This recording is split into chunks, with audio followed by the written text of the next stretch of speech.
right, we're going to call this meeting to order. It is 6 p.m. Can I have a roll call on establishment of the forum, please? Mike Wagner. Here. Cindy Whiting. Here. Gary Domashki. Here. James Cartman. Here. Mary Beth Shaw. Here. Matt Crowe. Here. All right, I have proof of posting. Let's please stand for the pledge of allegiance. I pledge allegiance to the flag of the United States of America and to the republic for which it stands, one nation, under God, indivisible, with liberty and justice for all.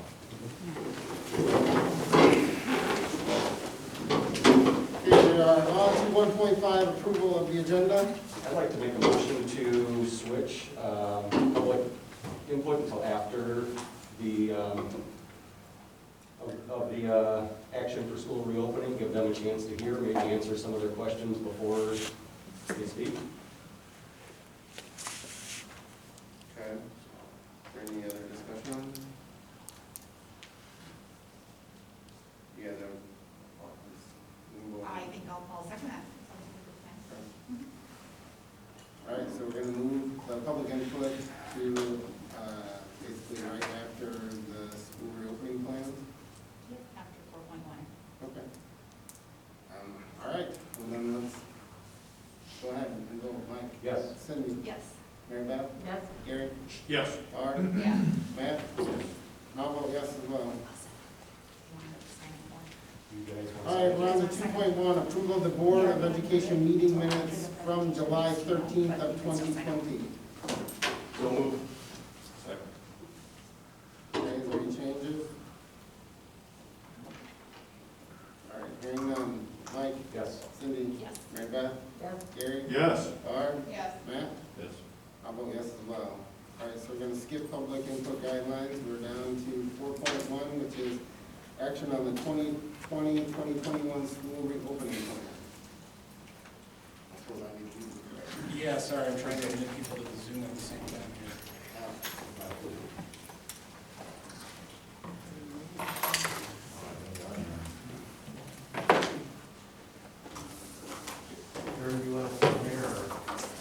Sorry, what? You want us down? Oh, you're fine, I think you can stand up your spot just so we can keep our distancing.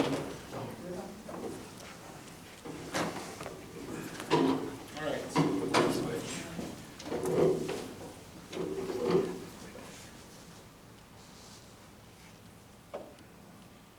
Sorry, 1 second, I'm still catching up.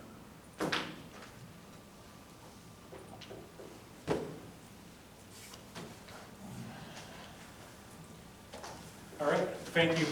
Just want to thank everyone that's here, who joined us in person, and those of you that have joined us online. We've got a decent crew that have zoomed in as well. As a district, we've tried to be incredibly thoughtful throughout this process and as deliberate as we possibly can. At the same time, recognizing that eventually we're in a position that we need to make a recommendation to the school board, and the school board needs to vote on something so we can move on. These conversations have been happening throughout Dane County now. I believe around July 13th was the first meeting where a district presented to their board, and now there's been numerous others. As of today, there was 9 districts that said they're going to start the year primarily online, 5 that are to be determined because they have meetings in the next week, and then 3 that said they were going to start with a combination of online and in person. So that's kind of where we're at as of today. But once again, I want to welcome everyone. And for us, it's just a matter of presenting and getting feedback from the board and moving on from there. Really for us, as we considered these options, it's trying to figure out whichever method we're in, whether it's in person, a hybrid, or a traditional face-to-face setting, that we're trying to cultivate and deepen relationships, irregardless of our instructional methodology, and that our fundamental purpose as a school district remains the same. So those are really the key things that we've tried to stick to as we worked on the various plans for this year. Vanna White's going to support me here. Thank you very much. I'll return the favor. District level, talked about priorities. Learning continues in a new format, regardless of method. Student and staff safety guides our decision-making, and risk mitigation underpins changes in delivery. So as the risk level appears higher, then that environment probably ebbs more towards an online model. And as the data, the metrics, the risk looks higher, then that just kind of ebbs and flows back and forth between in-person, online, or things like that. The survey that we did for our staff and parents, it was unequivocal in one area. There was a ton of other mixed feedback, both steadfast that we should proceed with in-person, and steadfast that we should go online. But one thing was unequivocal. It was the safety of students and staff was the number one concern that everybody had. During that time, looked at guidelines. You can see them up there, but most relevant for us as a school district is what we get from Madison and Dane County Public Health. When things happened at the state level and the Supreme Court struck down the Safer at Home order in Wisconsin, the best way to describe that is Wisconsin kind of became the wild, wild west. Because we had individual counties making regulations. In some cases now, we have individual municipalities, towns, cities making regulations. And really, we just kind of lost any level of clarity at the state level. So for us, Madison, Dane County Public Health, they're one and the same. That guidance for us is something that holds the most weight because there's some authority behind those guidelines.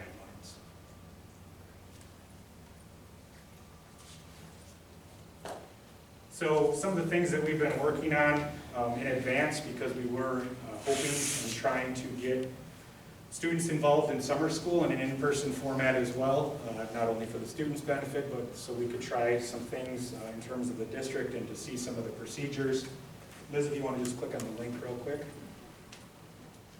I'm not going to go through this because I don't want to bore anyone to death, but I do just want to demonstrate kind of the level of detail and the consideration that our board already took to try to provide a safe environment as we start the school year.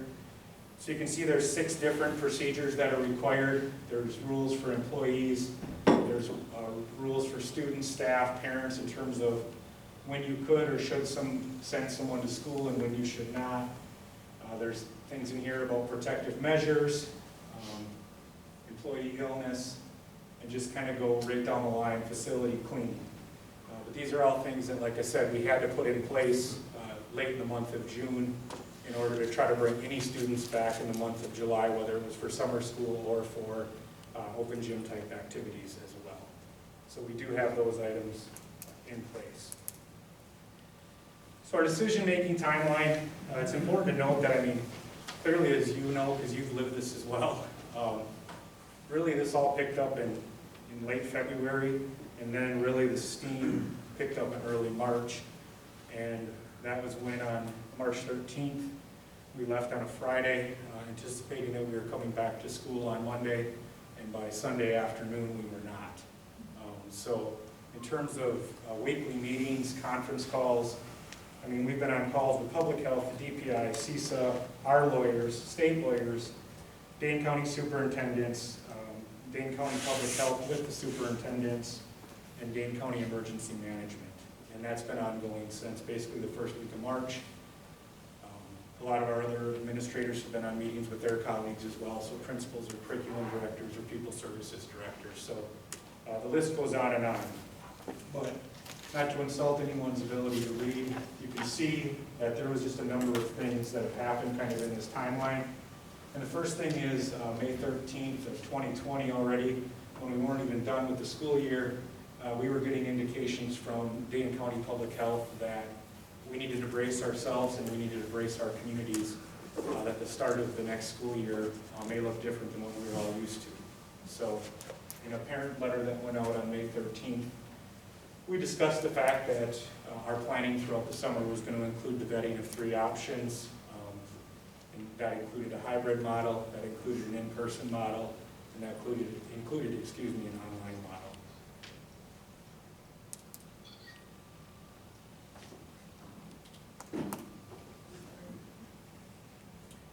So to move forward with that timeline,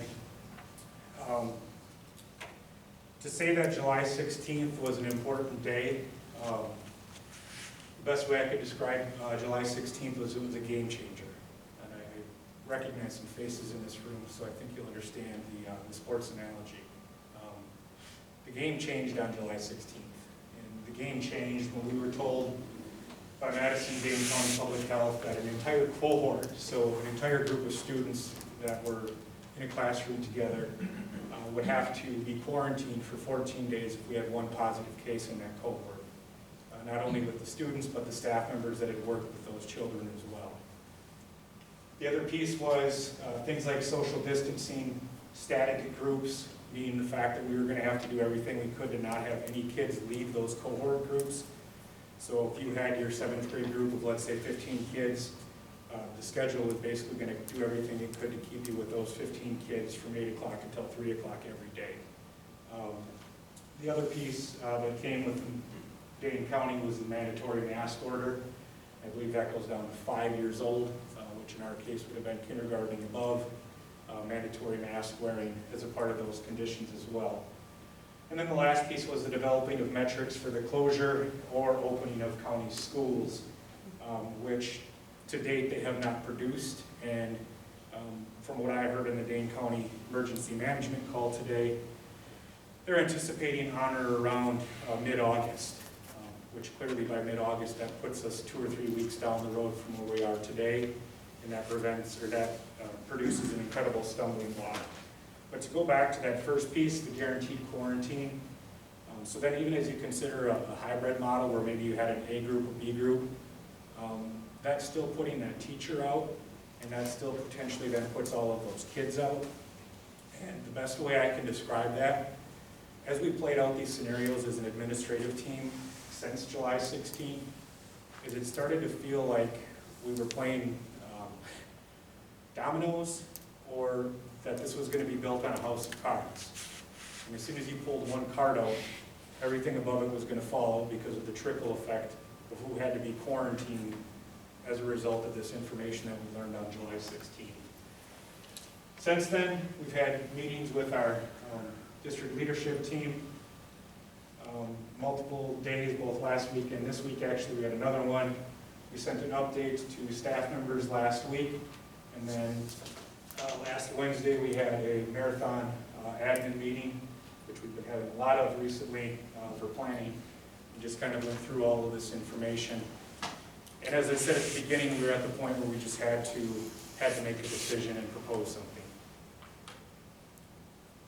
You know, a lot of school districts, and we're certainly, I would say the same as a lot of those districts, we say that student safety and staff safety are our #1 concern.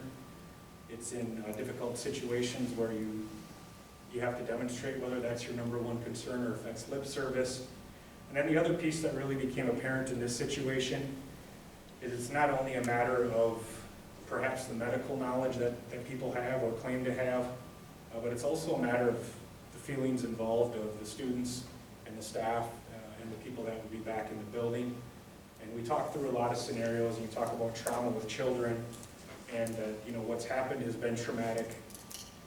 We talked about scenarios where, imagine if you were that 3rd grader who was the first one to test positive for COVID, and now you're the reason that the rest of your classmates can't come to school for 14 days, and you're the reason that your teacher can't come to school for 14 days. And I know we can never protect against any of that, and we can't provide an absolutely safe environment. That's just life. There is some risk involved.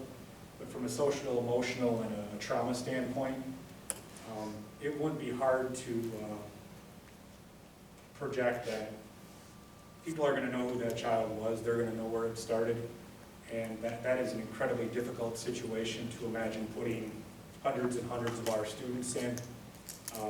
So we really considered safety, not just the perhaps medical safety that shows, 0 to 9-year-olds statistically are not dying from this. They're not even transmitting it at a high rate, even though the 10 to 19-year-olds appear like they are.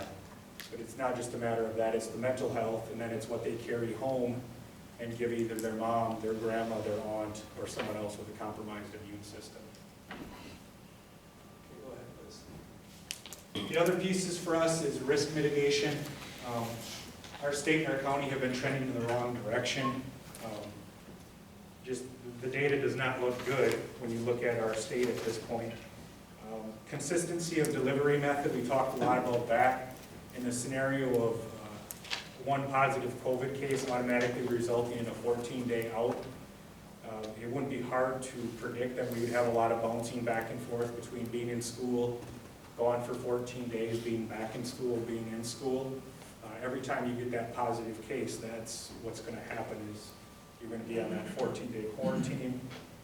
And then I mentioned once again that July 16th was a game-changing moment with regards to the guidance that we got from public health at that time, and everything in this situation changes so quickly, and we all know that. But as of that time, they said the schools would be over the threshold, the county would be over the threshold for reopening, and Dane County schools need to be ready to start virtually. On a more national level, if you don't just consider Dane County and the state of Wisconsin, this was a quote from Education Week. I jumped online and just looked at a few other things. So in the last 14 days, from a national perspective, 34 states have rising cases in those 14 days. Wisconsin's one of them. 17, and this includes, Puerto Rico, District of Columbia, and there's one other one, so it's slightly more than 50. But there was 34 that had rising, 17 that were stable, and 3 that were decreasing in terms of 14-day case counts. And then there's 27 states with increasing death rates, and that included Wisconsin as well. So to go back to the last slide, in mid-June, things looked much different than things look like in late July in terms of where our counts are at and the possibilities. So the plan that we're proposing to the school board, and we're going to get into a lot more detail, this is kind of just me putting it on a tee and passing it off to the rest of the team to share more information. But the plan at a 30,000-foot view is to start on September 1st in what we're calling an enhanced online environment. This will be our delivery method through November 4th. So we talked about not having to bounce back and forth between in-person and online and in-person and online. This provides clarity for families and staff members. And you say, well, what the heck does enhanced mean? What enhanced means for us, it's refined online learning experiences. We learned a ton in 3 months. And then it also means that there will be some in-person services provided for specific populations by invitation. So special services are things that we learned during those 3 months we couldn't provide well, whether that would be special services for students, at-risk populations, or students that really struggled with the online learning method.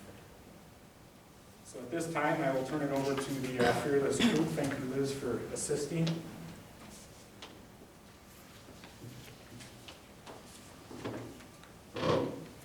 So when you think of, well, first let me introduce myself. I'm Liz Dossel. I'm the middle school, high school principal. When you think of education within any system, it's a continuum of service. And so this year, our continuum of service is going to be along these 3 places: enhanced online, blended, and in-person. And we just flipped this chart because we thought we were going to start in person and have blended as our backup plan and enhanced online on the far right, but obviously times have changed quickly. The enhanced online, students are going to be fully online using Schoology and Zoom to interact with teachers. There will be learning coaches assigned to support families as needed, and the courses and schedules that students may have are going to look different from the traditional setting. And that's where we are living right now, is in this enhanced online. Throughout the year, we hope to get to that in-person, that 3rd column, but right now we're going to just focus on that. So the enhanced online version incorporates those lessons that we learned from spring 2020. We had, like everyone, because we had to flip so quickly between face-to-face instruction or in-person instruction to online learning, we had some issues emerge, and we realized some things. We had an expectation mismatch between what teachers thought students could handle online versus what students were actually handling online. The lack of structure, where students were more expected to manage their own time was an issue for some kids. We heard from parents that the multiple platforms, Class Dojo at the lower grades, we had Google Classroom going, we had Skyward. Just keeping track of those platforms was an issue, as well as all the passwords. Devices, making sure that kids had enough devices, especially once parents had to move home to work. That's when the devices became a little bit more difficult, because what they thought was going to suffice for their kids when parents had to come home to work, then everyone needed a computer. Internet access, we have some rural areas, some nooks and crannies, as I like to call them, where internet access is kind of dicey. Lack of teacher interaction. Kids are used to being with their teachers, asking questions on demand, and able to get that feedback immediately. Grading, we had to switch to a pass-fail system in the midst of it. How do you take attendance? That was an issue, because we had some kids that just went missing for weeks. And we reached out and tried to get them back in, so attendance became an issue. And then offering specialized services to kids. We didn't have a model set up. But we also had some celebrations that occurred. We had a lot of increased collaboration among our teachers. We had a rapid growth in tech skills, not in just students, but in teachers, adults. There was a lot of creativity and innovation that happened. I think there was a deeper appreciation for teacher-student relationships on both people's part. Like, I think kids missed their teachers, and teachers missed their students. So we knew that relationship piece was huge. And we know that we acquired multiple instructional delivery skills from spring. So spring was not just a lost semester or a lost quarter. I think we learned a lot together. And what we learned, we're using to inform our instruction and our model this fall. So we heard parents say we need one platform. So we invested in a learning management system called Schoology, and it's pre-K through 12. Every teacher will have a Schoology site that parents will be able to log into. You will see all of your kids on the landing page. You're going to be able to go see them with your parent login. Your student will have one login. All of their courses are going to show right up on that landing page for them. They'll be able to click on the course that they want. Another advantage of Schoology is it syncs or communicates with Skyward. So grades will be entered, can be entered in Schoology overnight. The two systems talk to each other, and the grades are pulled out of Schoology and dumped into the Skyward system. So there's not going to be a gap or a delay between the grades that are housed in the Schoology system and the Skyward system. They'll be up to date. There are more communication tools housed within Schoology.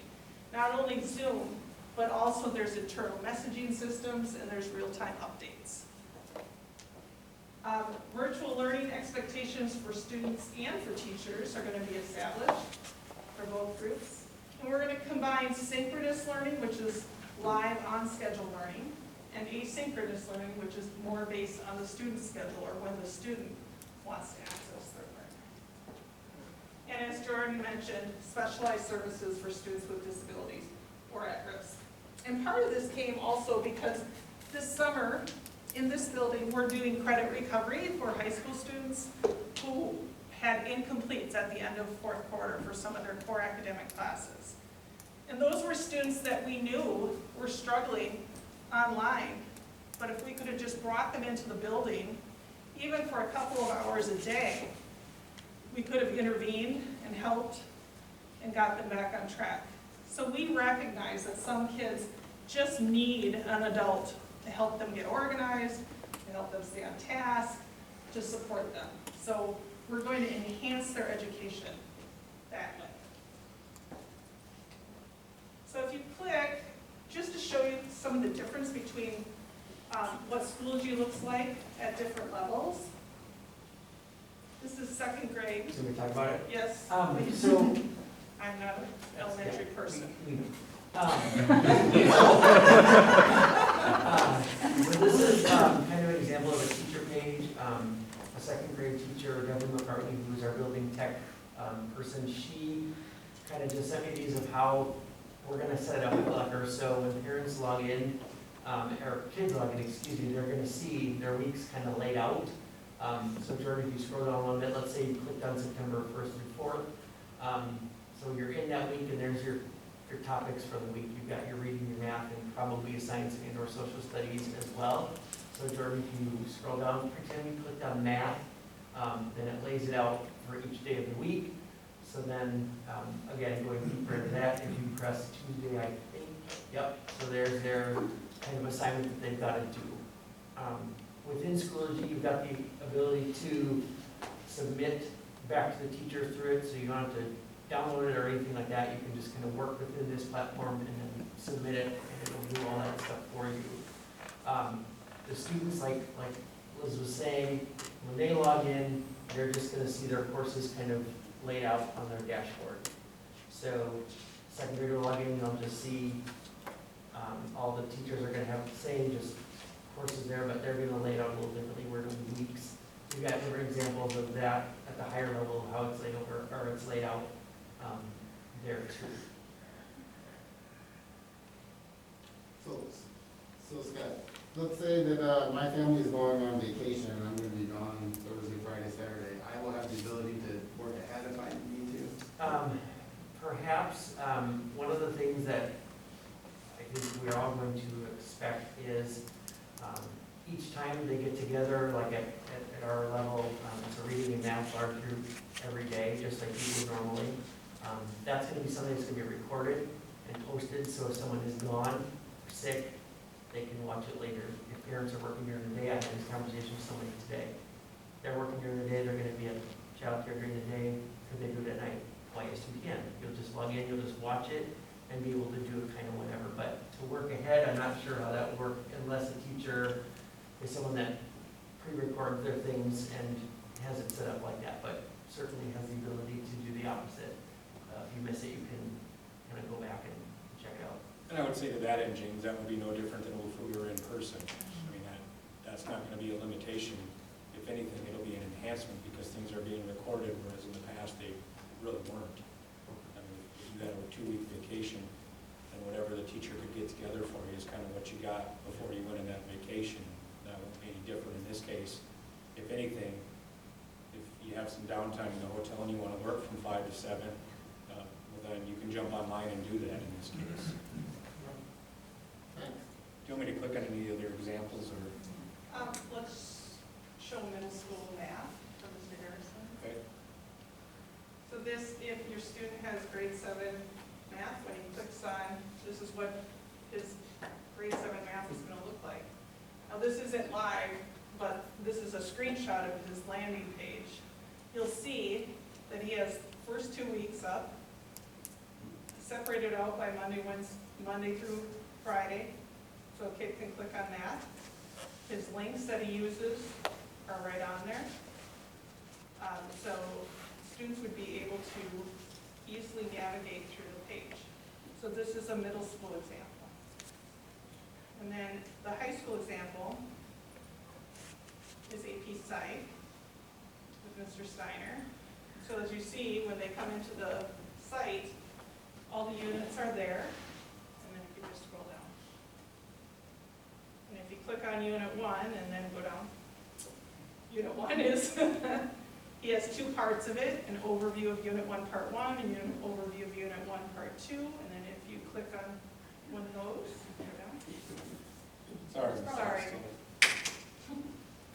Then he has a module for them to, a PowerPoint that they need to go through, and then he has a lecture also that goes with that. So kids are going to be able to go live when he's on his schedule, when they have AP Psych, which is period 9, so last hour of the day. They would be able to connect with him, but they also can, on their own time, say they have a discussion about the Module 1 lecture, and a student says, I still don't really get it. That student can click on the Module 1 lecture, go back, and see it again, and review it. And they can take, so they can look at that lecture take notes, listen to it as many times as they need to get the concepts. So to me, this is a significant upgrade from what we had last spring. The ease of use for students and their parents and for the teachers is going to make some of the issues that we experienced last spring disappear. So when a student logs in, each of their courses will be up on their page? Okay. Yep, it'll run, because at the middle school, high school level, it's going to pull their schedule out of Skyward, Okay. and then it'll have the list of all their classes on, I think, the right-hand side, and then they'll be able to click on each class and see what they have to do. The next two slides really address what Liz mentioned earlier, just that lack of structure that we had back in the spring of 2020. So we've created some online learning expectations for our teachers, and we've also created some expectations for our students. So the next two slides just kind of highlight some of those things, but the first one here, just posting the plans for the week on Monday. So the expectation is we'll be really clear with teachers. Our plans will be posted for the week early on. The other thing that was loud and clear to us in the spring was Zoom meetings and asking teachers and requiring student interaction through Zoom meetings or face-to-face instruction online, so to speak, to get that interaction. So we're gonna, that's gonna be part of the expectations for each of our classes. Assessments along the way, just formative assessments to check for student understanding. That's going to help with some of our reporting back and feedback that we give kids. And also that will impact our grading that we're going to go back to a traditional grading type model for this. Better outline just for referring students that need specialized support. And helping students set goals, self-evaluate as part of the learning process. We can do that K-12. I see that really being effective for our 6-12 students, but even at Mason Elementary, our 3-5 kids could do that as well. For students, we're going to expect our kids to be engaged in online, with our online learning daily. Obviously, to learn the features of Schoology, so that'll be a big part of what our teachers do, is just helping introduce Schoology to our kids, part of that full training. And then we will ask our students to attend scheduled Zoom meetings. And if they can't attend because they're out of town or something happening, be able to watch a recorded version of the lesson. So, and other things we've talked about before, but that self-evaluate towards progress, we want to make sure our kids are involved with their own learning. So that's part of that, those key expectations. Those two slides are important. That was feedback we received from parents and from staff. Just be clear with the expectations when our kids are online, what we want staff to do and also what we want our students to be able to do. All right, so pupil services, we have to recognize that some students need in-person instruction to move forward academically and emotionally. As Liz and I have been trained in PPE and have been taking temperatures of students that are coming in for credit recovery, there have been kids that did not log in for weeks that we have seen every single day in credit recovery. And they just need that distraction-free environment, and some of them have been able to sail and finish 2-3 classes and get high school credit for it. So we've really learned a lot from that group.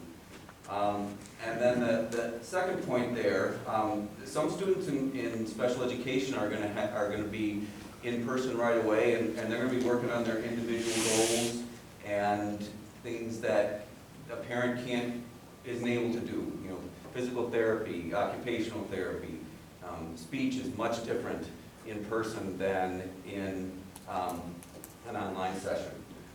And then the other group that we're looking at bringing in a very small number, the at-risk students who we would consider online but on-site. So they would be working along with their regular classes, but they would have support, an in-person support, kind of a student support hub, if you will, and that those groups would be, that second group would be cohorted, was online but on site, so it would be the same students that would come to the same classroom every day. Now, my favorite slide.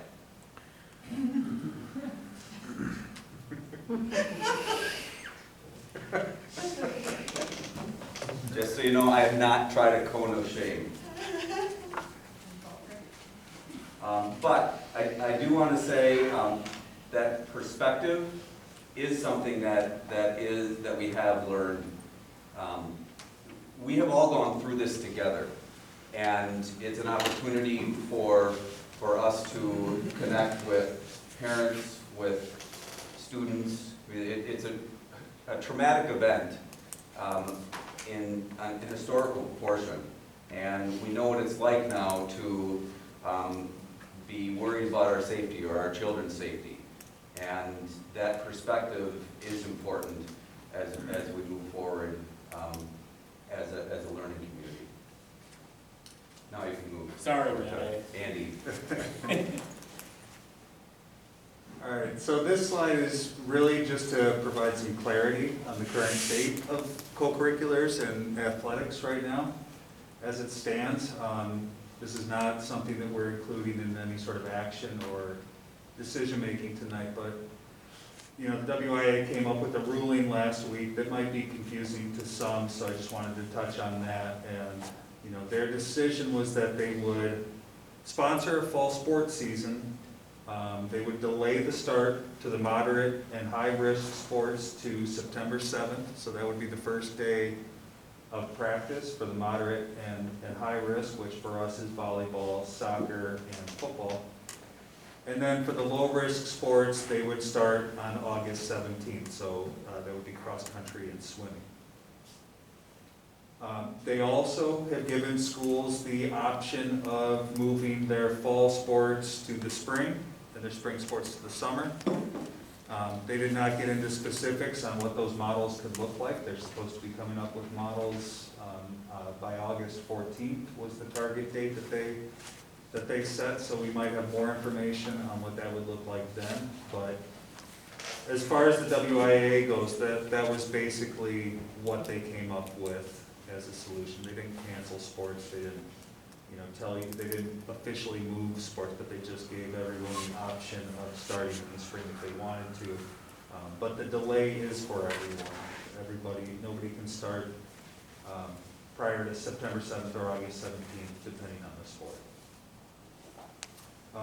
Kind of working backwards here. So our Capital Conference, a lot of you probably have heard that the Big Eight canceled their fall sports season.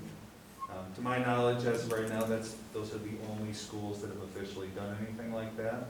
The Capital Conference also has delayed any sort of formal decision on that.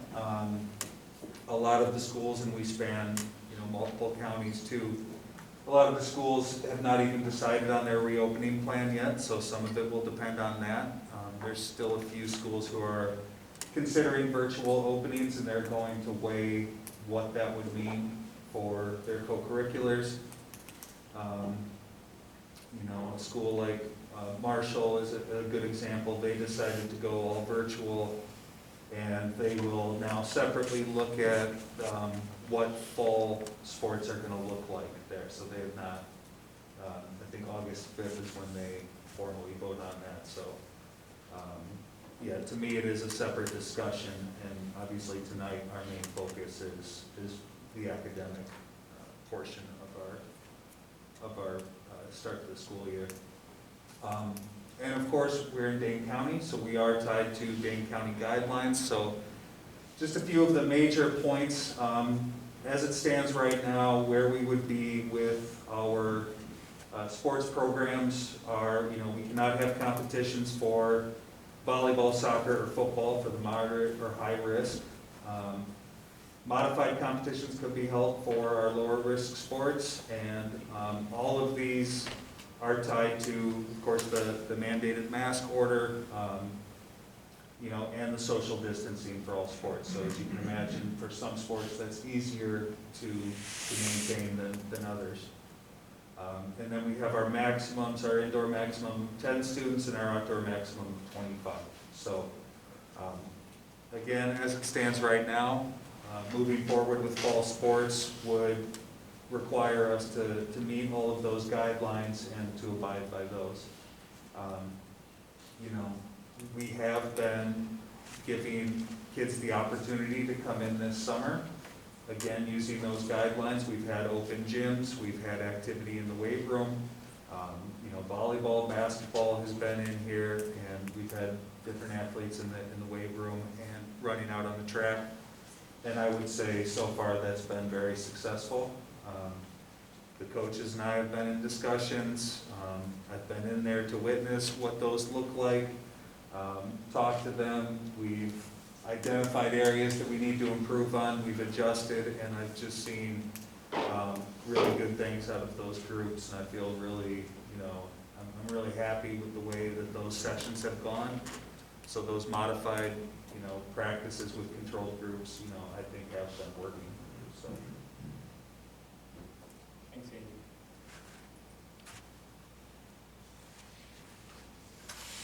This next series of slides really help guide some of the decisions that we made in some of our planning. So as we go through, we just ask the question. So here's a question that we received from parents and from staff.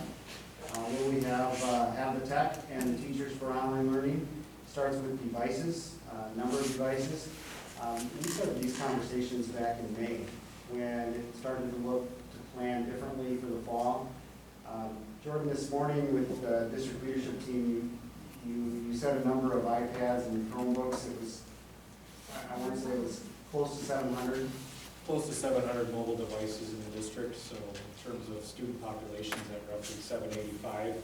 We, Ms. Gost did a survey of middle school, high school kids regarding some device availability for them as well, and perhaps if they have a mobile device of their own.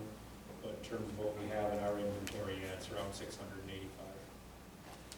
So we've assessed that. We think we're in pretty good shape for all our students to have access to the technology. Giving our teachers training so we can also do on-schedule live teaching. Also, we want to provide the opportunity for students to accomplish their task on their own time as well. There'll also be some old tools at the bottom of this screen where maybe paper pencil will be used if the situation warrants. So we'll see where we're at there. But overall,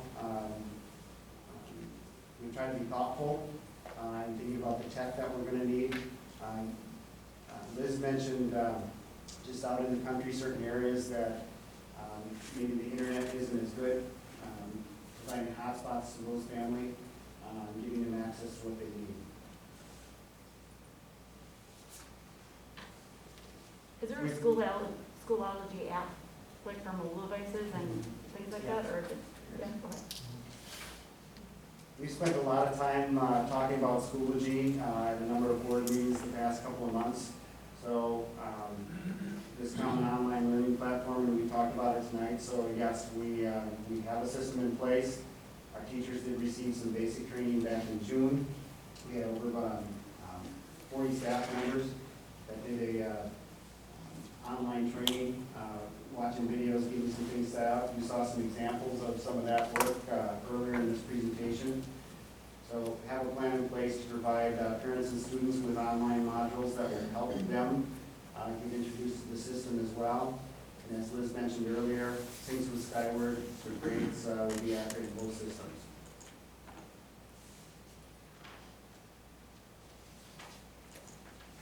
Simple answer to this question, will there be live online instruction? Yes, we're going to make that a priority.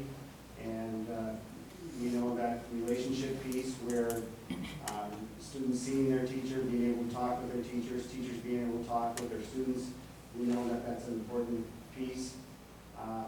We also want to have our instruction recorded where students have the opportunity to watch a teacher's lesson. If the time doesn't work where they can see it live, we want to give them the opportunity to have access to that online instruction piece.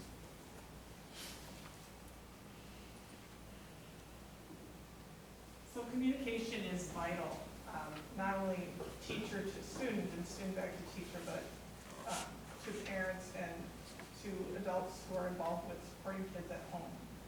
So Schoology allows for the general communication to class, so you can post a message to everyone in your class. Teacher can send personalized message to students explicitly.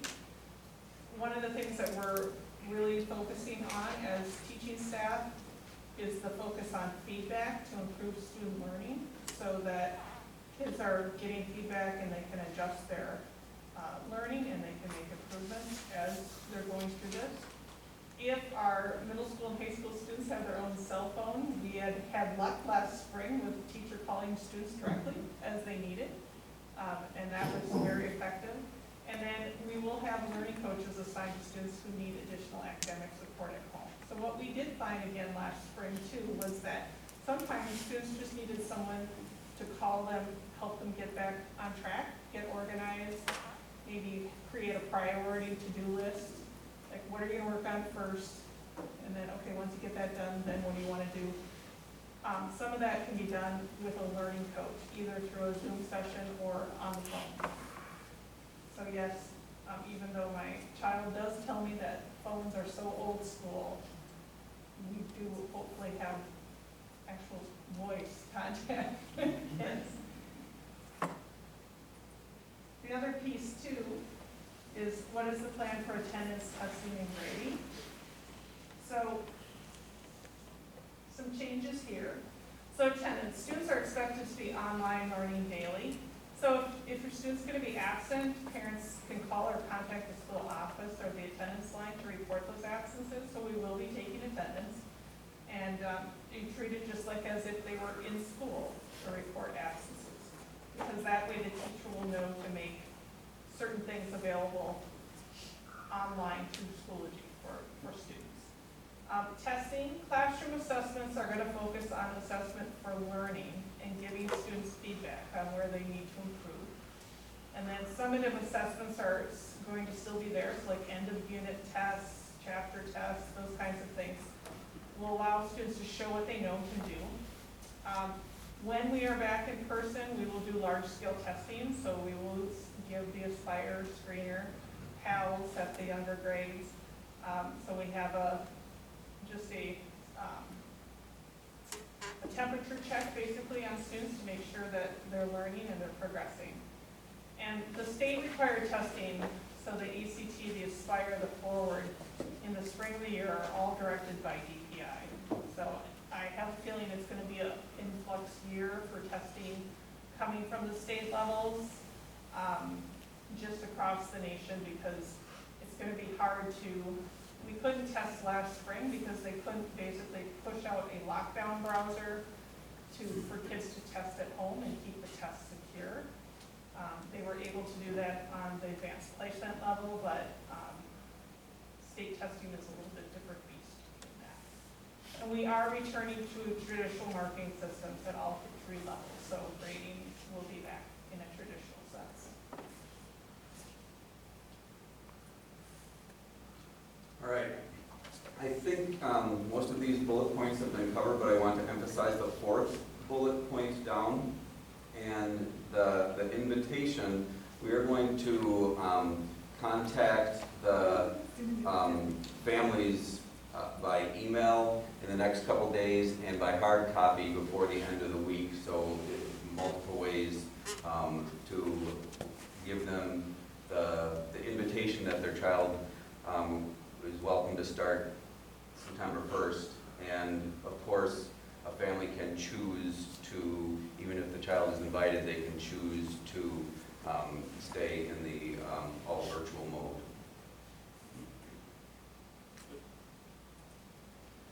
And then this slide we want to put out here. We're glad that people are here tonight to give feedback. And if there is feedback that you want to give regarding the plan, and let's just say you have a child who's in special education, then that feedback would be best going to a pupil services person like me. I'm the other Mr. Green, by the way. And the, so all the feedback doesn't need to go to Jordan. And then the building principal also is someone who you can give feedback to, so we can work together. And if it's positive, share it widely.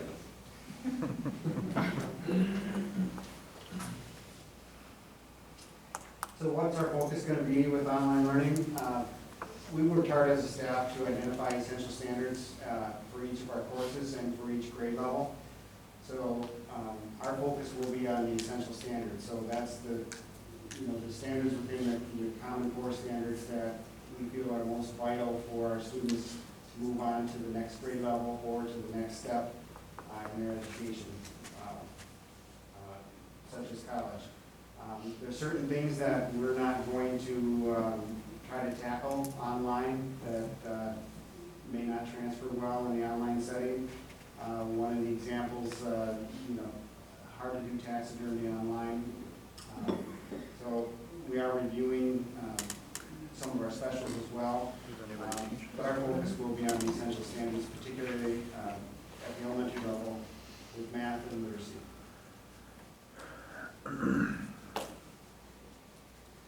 So how do our teachers plan to make online learning engaging and rigorous? Schoology will help with that, just ensuring the clarity of what we're trying to do, and then Zooming to interact with our kids. We know that that's going to be a really important piece of this, and then combining synchronous and asynchronous learning across the board, we think is really important. And then helping increase our students' skill in self-monitoring and learning and that self-evaluation of learning, we also feel will be vital to our success. So, to begin, we kind of talked about the timeline of how we got here. This is kind of some next steps, depending obviously what action the board takes tonight. But if the board does approve this proposal for reopening, then this is really what the timeline will look like. So, ongoing professional staff members engaging in further training regarding the online work, staff communicating with families regarding technology needs. Met with our IT department today to talk about that. And then the staff communicating with families regarding grade class level learning plans, whether that's a part of the in-person or if that's part of starting in the online method. Date benchmarks, yes, tomorrow is July 28th. Draft letters are drafted. Once again, if things are approved, and those letters will be sent out both to the staff and to parents. Just kind of talking about this plan that we presented tonight in about 48 minutes, I believe, in a 2-page letter to those groups as well. This meeting is obviously being recorded as well and will be published online as well as the presentation. By July 31st, if a student or if a child is in the in-person support hub, they can expect to receive that invitation by that time from Pupil Services or the principal. And then it just goes right down the line with communication and where we're at. And admittedly, beyond the fact that this is a unique experience to all of us, and that I think everyone in this room started school for probably, roughly 13 or 14 years, beyond the fact that the methodology may look a little different, our timeline really is not any different. And I'll just go back to the beginning when we talked about the necessity to make a decision to provide some clarity for parents and for students and families and our staff. So getting registration information on or around August 3rd, typically it's around August 1st. So it's not a drastically different timeline in that regard. Just want to thank once again people that came here in person and people that joined us online for giving of your time. I fully understand that this is probably not on the top of your exciting things to do on a Monday night list, but yet you care, so you showed up one way or another, and I appreciate that. The admin team probably is sick of it because I've done it every week for 4 years now. Is I send a Friday email, and in that Friday email I share a quote that I think kind of resonates with the time. And I just so happened to come upon this last week, and I thought the timing was pretty impeccable. And just to reflect on that a little bit, yeah, where we want to be is we want to be here and we want to have 785 students and 135 staff members packing the halls and packing the classrooms and moving freely throughout the building. But as we consider the requirements that are in front of us from Public Health Dane County, the notion of static cohort groups, the notion of a mandatory mask order, the notion of a 14-day quarantine for a positive test, where I want us to be right now, and I believe where all of us administratively, and I would assume for the board as well, where we want to be and where public health is advising us to be and giving us guidance to be, that's what makes this decision stink. And that's what's made, quite frankly, since March 1st stink. That's the reality that we're in right now. And just to go back to the slide where we talked about safety, if that's truly going to be what we hang our hat on, is safety, then I don't know how with those metrics and with that information that I could claim that that's what we're hanging our hat on, is safety. And we've had those conversations repeatedly as an administrative team and gone through a ton of information. So once again, thank you for your time and for being here. And I know that obviously Mike had made the motion to flip the public comment, so I don't know if board members have any questions right now or things you wanted us to try to clarify, so feel free to jump into those. Yeah, I have a few. So, a little context, my daughter is soon to be 8, going to be in 2nd grade. And I would normally consider her in need of, any additional help in terms of social or emotional learning. But considering she surprised us all with a COVID haircut the other day of like a half bang, not even a full bang, half bang, I'm going to say she fits the cohort of needing some help in that category.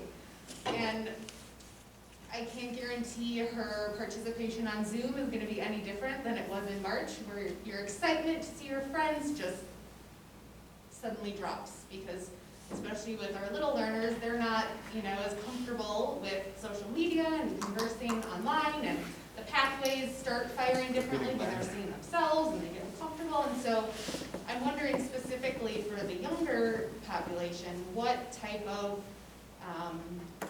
creative ways maybe will be possible to engage groups or kind of learning socially, not just that interaction of teacher, student, uncomfortable kind of, I don't know if you want to tackle that one or something. I would love to, Barb. And ironically, you and I are in probably the exact same situation in the ages and genders of our children. Only children too. Correct. Yep. So it's its own. Thrive. Yes. And really, we'll do the same thing online that we do in person, where the first 6 weeks of school are a lot of academic and community building with kids. There's a whole methodology about it. I'm actually just taking that time to build your community. And this year, our community is just going to be a little different, unfortunately. And still utilizing the same methods that you would in person as much as you can. I can foresee a lot of teachers are going to have to do some additional reach out to kids. Probably going to have to facilitate some smaller groups at first, just to, to get everybody familiar with this new environment. The good news, as I see it, really, is that a lot of the kids already know each other. So it's not, imagine a new student in the district entering this environment would be a totally different situation, But I think, I'm confident in that the staff will do what they can to make that a comfortable place, because you're right, kids do shut down sometimes, even when in their real life that's not how they are at all. It'll just be the same methods, just a little bit different, That was one of my questions as well, is really that engagement for children from all ages, especially those little ones. You know, but then for us losing those kids, how do we, you know, if they're not already in that invitation list and they're not getting then that reach out, how do we make sure that we're not losing the kids? That's just a concern that I have. It's probably not something you guys can answer. Well, then I found a research article that was pretty concerning to me out of UW Health, basically about the consequences of being online for kids. And 65% of them reported anxiety symptoms, with 25% suffering moderate to severe anxiety. With, you know, it's just, I don't want to see the solution worse than the problem. And that's where I'm a little concerned. Those are alarming numbers to me. You know, on something that's, what if something happens here? We don't know that. I get there are risks, but that is pretty substantial numbers out of UW on that one. I don't know how to respond to parents that ask about that. Mike, are you talking about the study that tried to tie that back to not playing sports? It was combined with that one and sports, so it was in school and sports. But this one was tied to, it was kind of linked, and I wish they would have separated the two out, one in school and one sports. But either way, I mean, I get, it's alarming numbers, you know, with kids not having that social interaction is a big part of it. You know, and we're supposed to be following kind of CDC guidelines, and CDC came out saying we should be opening schools. I get there are different situations for every state, every county, every district is going to be different. But I just want to make sure we're making the right decision. I have a question, probably for Liz. Does Schoology have the opportunity for like some project-based learning where kids can interact with each other through that format? Yes, and actually even within, you can run, even within Zoom. I'm in a book study right now, and when we started our book study, we were together as a large group for just some orientation and some background information, and then the organizers of that meeting separate us out into discussion groups, and they send you to a discussion group with your cohort. So then you can discuss, and then you come back to the large session again.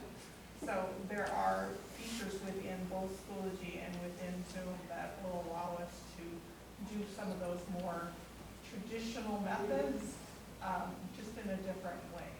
So, and the other thing too, I think we are encouraging creativity in the idea that how can we get students to that application level with their knowledge and their skills? So instead of necessarily having a test on that, can you show me that you know these standards through a project? So yeah, those pieces will fall into place too. We have another, this is probably a very small group of kids that can't access the internet. I assume it's a very small number. So it talks about accessing hotspots. So how does that happen? So a hotspot is a device that you attach right to your Chromebook, and it gives you internet access. So we did that in the spring very well. We checked out approximately 30 of those devices to kids that had connectivity problems March, April, May. We would plan to check those out to students that had that same struggle this year as well. And that worked well? Yeah, I mean, the feedback overall was positive. I mean, I certainly don't know it, you know, memorize it by any means, but it was not negative feedback in general.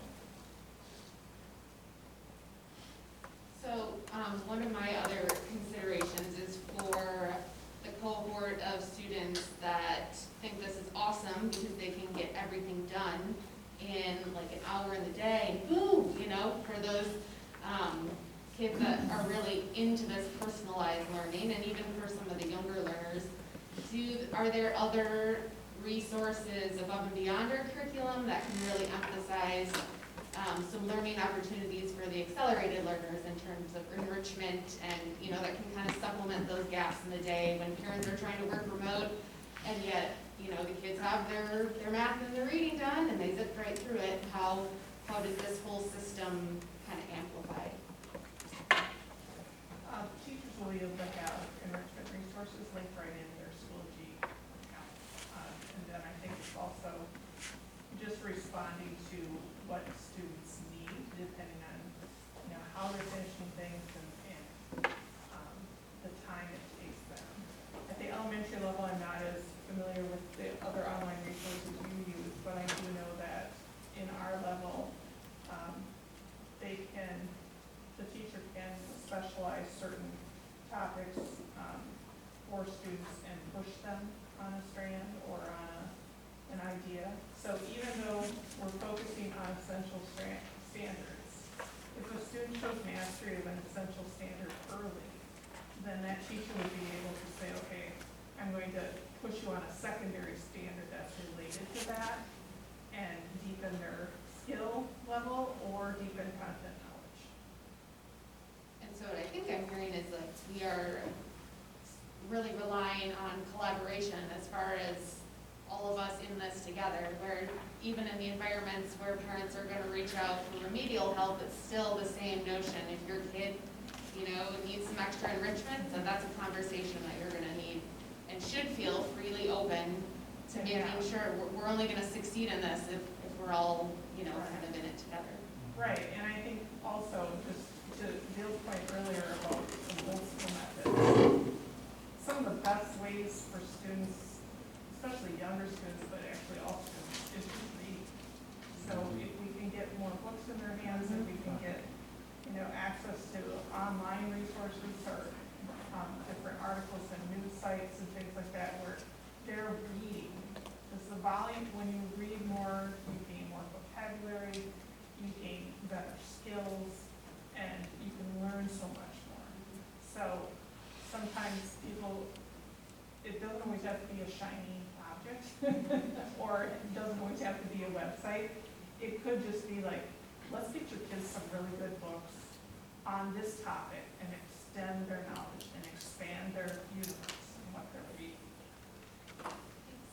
A lot of what we heard last year too was that, the kids they knew where the bar was, and if it's pass fail, they did enough to get by. So the hope now is that, with a more traditional grading system, that will increase some motivation too.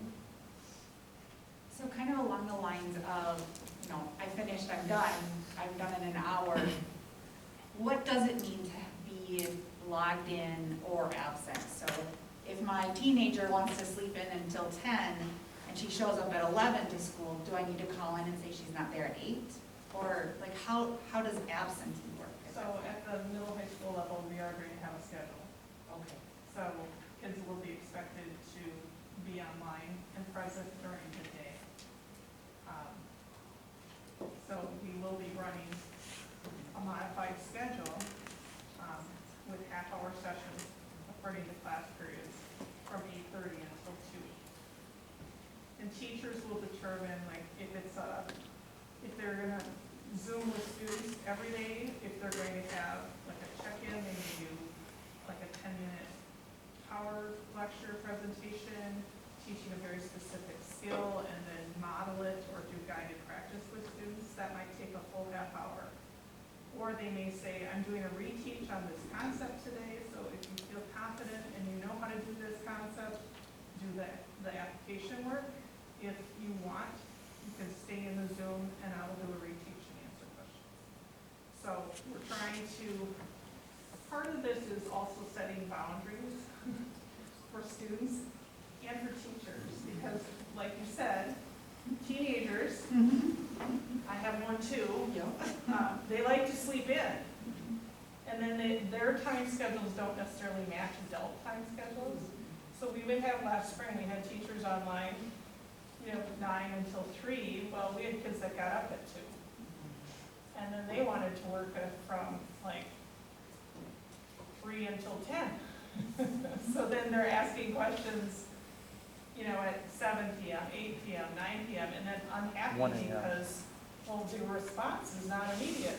Well, we have to set some boundaries on that. So, and we know kids need a schedule and they need structure. So there'll be flexibility within that schedule, but there'll be a schedule this year. that should help. What elementary That- school? I was just gonna ask, what do the kids do with the younger ones that have parents that gotta go to work, and how, you know, and they're at daycare then instead, so how do they? I thought somebody just said earlier they could do it at night. Yeah, what if they need instruction from their teacher? We love to Teacher talk better. don't. Are we gonna pay these teachers double to work 16 hours a day? We're not talking about. Yes, Ryan. So with that, Is that not a legitimate question? If you're gonna work and then, To answer your question about elementary, you're gonna know what I said, like, that this ain't gonna be pretty. Rachel looked for what's appropriate amount of time for preschool through second graders to be online, and then, you know, for fifth graders as well. So for me, a preschool through second, it's an hour to an hour and a half a day of online direct instruction.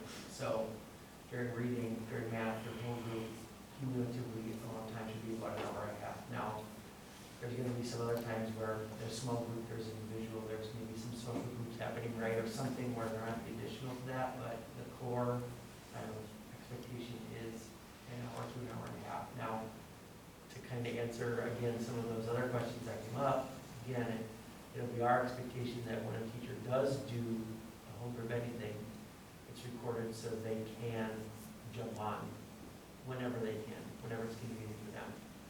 So, will a teacher be available maybe during the time that they're watching it to answer questions? It's gonna depend on the time they do that, unfortunately. However, parents always willing, should ask questions at any time. Teachers may not get back to you until the next day. Just, understand that they also have things after school as well, right? So it's not like a around-the-clock gig, but that's kind of what has been established for the younger grades anyways, that time frame. So we're gonna do our best to adhere to that. We have a childcare, in-home childcare right across the street from our school. I talked to her the other day, she said, if we go online, do you think I'll have to help again? Because she did this spring, I was like, well, you might have to, and so providers are more than willing to help with that as well. And the good part is a lot of times now, parents, caregivers, whoever, should just be able to kind of get them on, and then kids in time and in practice, of course, will be able to navigate it independently. They'll get to where they need to go, and then hopefully caregivers, parents can kind of take a step back and do something else. A lot of online learning at this age, no matter what program you're in, is a lot of parent hand-holding, unfortunately, just because, given the age of our kids, that's just the nature of the beast. But hopefully, with this practice, they can just like I say, get them up, get them started, and then kind of leave them be for a bit. So that's the long and short of that. That's good. Dale, do you feel, is that kind of, they're a little older. I think one of the strengths of our district is we've always tried to communicate well with our families. So, certain situations, I would ask parents, once we have plans in place and communicate with teachers, see what kind of plan we can put in place that works for that student. I think we worked hard to try to do that in the past, and I don't see that changing. Another question. I know we had to jump in with both feet last March. And I remember I have one kid that works for me, and I said, hey, what are you doing for your, Phi-Ed class? He says, well, I'm running up and down a hill, I'm logging that in, and I'm sending that in. Have there been any creative ways to tackle things like art and PE and music, have you had all those kinds of things? So we've been working with the specials teachers on how can you deliver your content via online. Some of the recommendations from the professional organizations have been to focus on the non-performance type standards that are within each discipline, especially for music, that has been the case. But I know that with our music department, they have been doing lessons online where students are recording themselves and submitting the recording of their playing. They're giving feedback to them through that.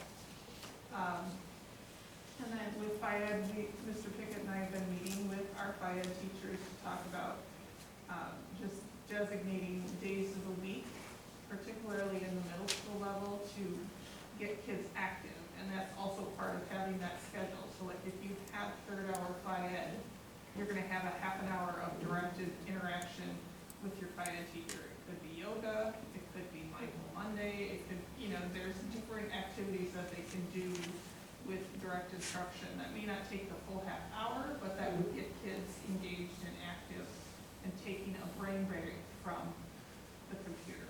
What about doing something option of, what would you do to get 30 minutes of activity there, an option, instead of having to run 3 800 meters or 4 sets of 120 jumping jacks, which was part of the 6th grade gym class last year.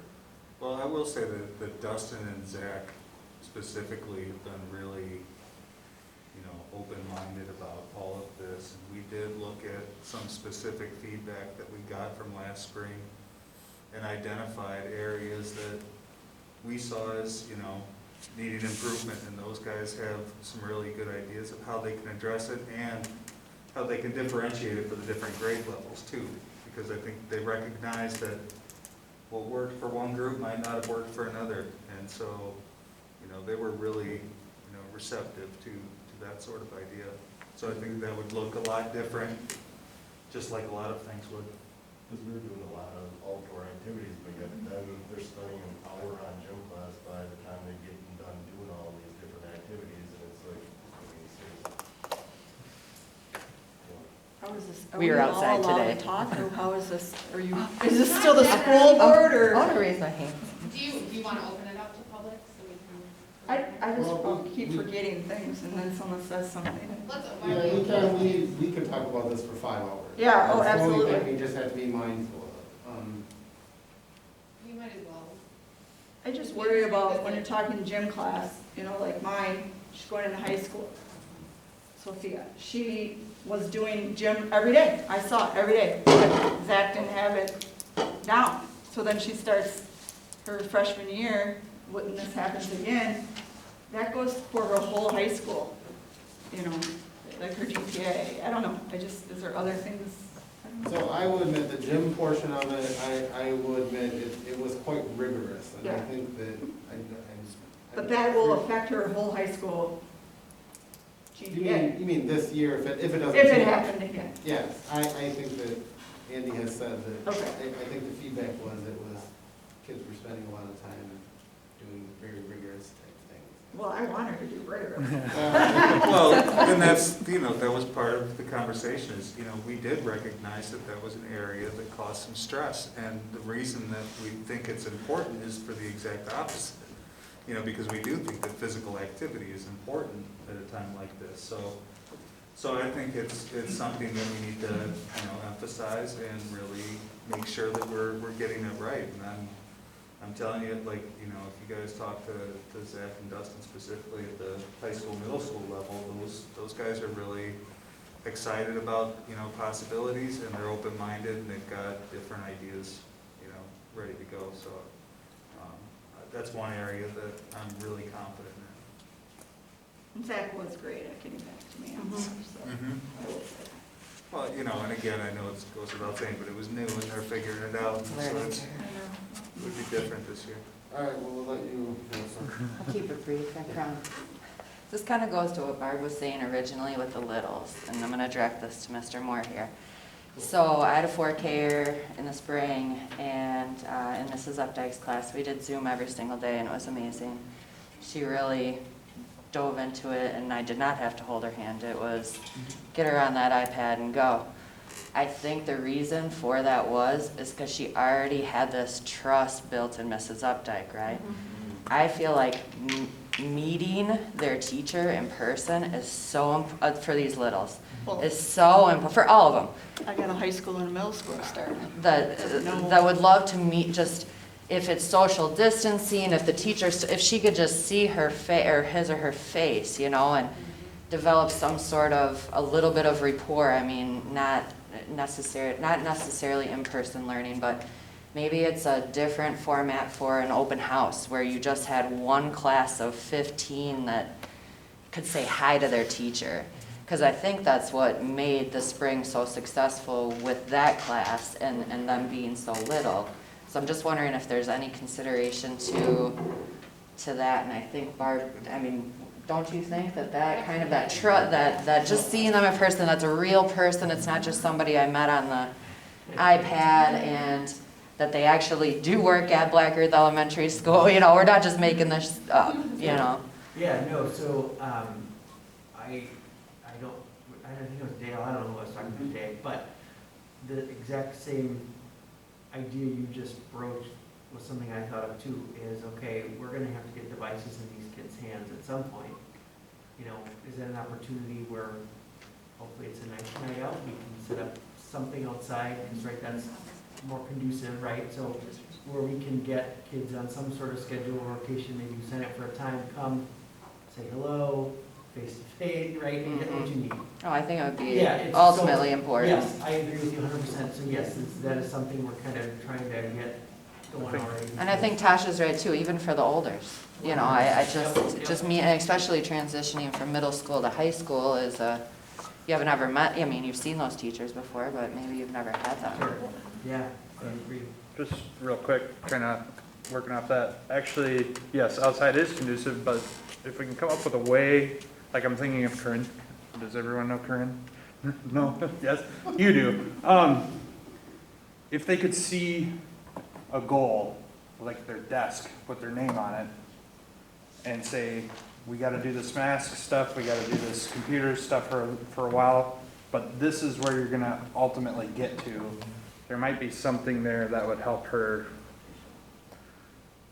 Well, and that work through it. transitions into my question, because I was going to ask Jordan, what, if we are virtual, if we vote tonight that we're virtual starting September 1st, when do we start reevaluating what our next options might be? Is it a monthly thing, are we stuck on it for 1 month? Do you have What any we had said is idea? the primary method of delivery was through the first quarter, so we avoided that yo-yo.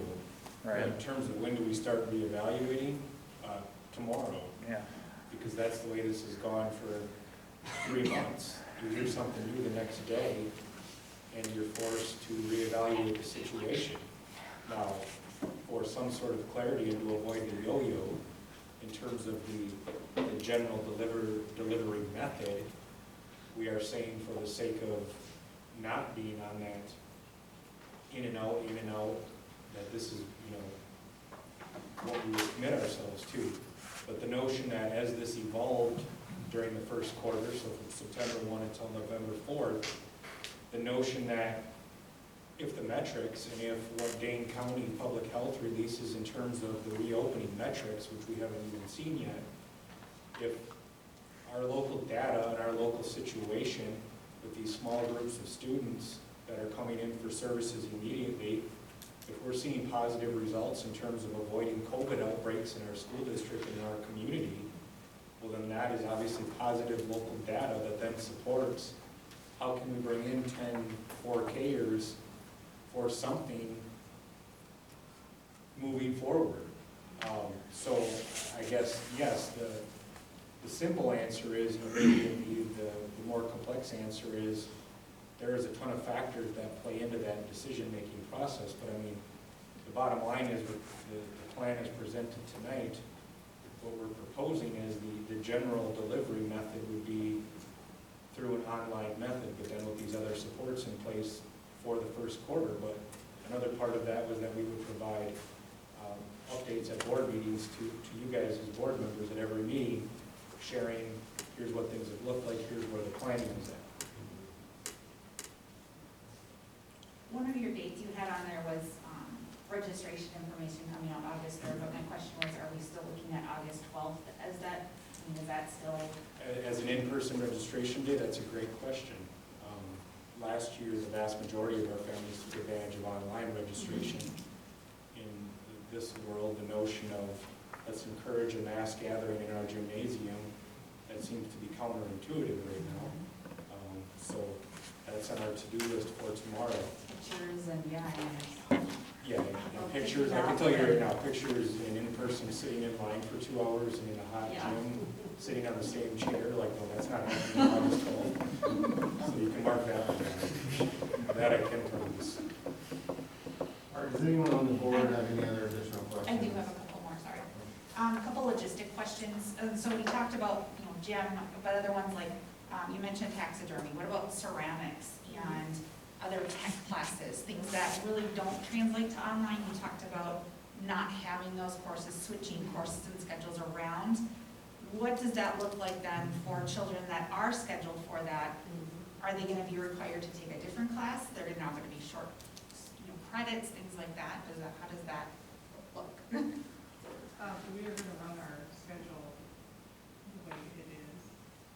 We have been talking about, whether we will have open studio times that way for, not necessarily during the school day, but like from 2:30 or 2 o'clock until 5 o'clock, where the teacher would have a number of slots available for kids to come in and have the hands-on piece. A lot of that is dependent again on the numbers. And Walk on the trail, the Blackbird people are screwed. so, Walk tracks too, I guess. part of it is teachers adjusting to some of those I know they're a hands-on class, but sometimes the adjustments are just gonna have to be made until we can get kids back into the class. But we intend to run them as classes. And then another question I had, so on Schoology, every teacher, every class has a page. I know the expectation has been set that every class is required to have a page and that everything should be up by Monday. Will the admin staff be looking at all of those classes, not every day obviously, but making sure that the teachers are being held accountable for putting up their content, making sure that it's fully out there, all of that information, they're really utilizing that technology. And then, is it, it says by Monday, does that mean by Monday at 8:30 a.m. or Sunday night? What is that expectation in case someone wants to work ahead? So, sorry, a couple of questions on that one. By Monday at 8 o'clock p.m. But usually most teachers have it ready by the Friday before, just because that's, you don't want to think about it on Saturday or Sunday, so you have it done on Friday, but I don't know as far as everybody else is, but my intention is to be added to every classroom, not as an admin, like who can moderate things, but just a part of that class, just like I was in the spring, to check in and see how things are going and all that kind of stuff too. So we'll be involved in that as well. Well, I imagine everybody will be as well. Yeah, I mean, and a lot of times, well, the way it worked a lot in the spring is, you follow a kid, and that kid takes you to each individual class, and, then you find out, well, was this ready? What's the deal with this class? So I think, we were all very aware of what was going on in all the classes, and, that's not a secret typically for us. In the past, there's been a differing level of participation from each teacher. So even prior to the COVID, someone would do Dojo, someone would do a website that we tried to get really involved in. So there's just always been that differing level of participation. And so I don't want that to be happening again. Now that we have Schoology, we've invested in this, just making sure that we have that participation as a really big priority. Like, this isn't an option. It has to be done. And so I guess if that would just, I really want to make sure that information is really stressed out there, that, this is the expectation of what class is right now.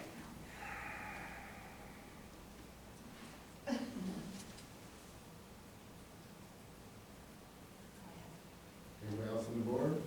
Is this before we vote on it? Yeah. Okay, so I just want to thank Natalie too for bringing up that idea, because I think it paints the picture of the need for creativity, and I think you answered my question of the role I play in this, and my kid thrived in school, and if she's not thriving, then it falls on me to open the lines of communication. Say, hey, she's struggling. What are some ideas here? What, is there availability to do this and this and this? And I think it still holds true to what we pride ourselves on as a small community school of building relationships and going back to, you know, what we strive for is we're in this together and we're here for each other, and if you have problems, reach out and keep those lines of communication open. And I just want to thank the admin team. I know you guys hustled so hard to try and get this to go in person, and through the 9 pages of logistics, posing a nearly impossible situation, and they wrote down some of the words that were used as far as conditional, mandates, distancing, static.